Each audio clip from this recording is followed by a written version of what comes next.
Ja jūs jau ilgstoši nevarat pārdot savu prēmijum klases automašīnu, problēma visticamāk nav saistīta ar pašu automobīlu vai tā cenu. Problēma ir saistīta ar to, kur un zem kāda vārda jūs to pārdodat. Šobrīd galvenais pieprasījums pēc prēmijum klases automašīnām ir Vācijas tirgū. Tur ir vairāk pircēju, augstāka likviditāte un lēmumi par pirkumu tiek pieņemti ātrāk. Bieži dzirdam iebildumu: es pats ievietošu sludinājumu Vācijā. Formāli jā, bet praktiski pārdošanas iespējamība tuvojas nullei. Jo tālāk no Vācijas, jo mazāks ir izredzes. Tehniski sludinājumu var izvietot arī pats, tomēr prēmijum klases pircēji orientējas uz juridisko skaidrību, garantijām un pārdevēju lokālo klātbūtni. Turklāt pircēji parasti izmanto reģionālo filtru tikai Vācijā un vienkārši neredz citu valstu sludinājumus.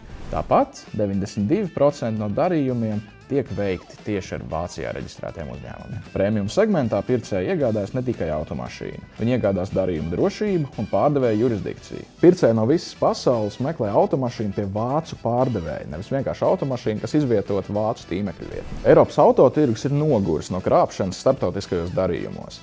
Ja pārdevējs atrodas ārpus Vācijas, pircējs saprot, ka problēma gadījumā aizstāvēt savus intereses ir praktiski neiespējami. Tāpēc izvēlas šādus sludinājumus vienkārši ignorēt. Prēmijum klases pircējs izvairās no starptautiskiem riskiem. Pat ja automobīls ir ideāls, starptautisku darījumu gadījumā rodas papildu jautājumi – PVN, garantijas, loģistika, naudas pārskaitījumi un tiesība aizsardzība. Drošāk ir izvēlēties automašīnu pie vācu dīleri, un lielākā daļa tā arī dara. Mēs šo jautājumu risinām sistemātiski. Strādājam Vācijas jurisdikcijā kā licencēts Vācijas autotirgotājs. Automašīna tiek publicēta uz Vācijas juridiskās personas vārda, savukārt pircējam tas ir lokāls darījums ar skaidru atbildību un tiesisko regulējumu. Pateicoties pareizi strukturētam pārdošanas procesam, interese veidojas jau uzreiz pēc sludinājuma publicēšanas. Mēs organizējam automašīnas prezentāciju, vadām pārunas un nodrošinām darījuma norisi. Līdz darījuma noslēgšanai automobīls paliek jūsu rīcībā.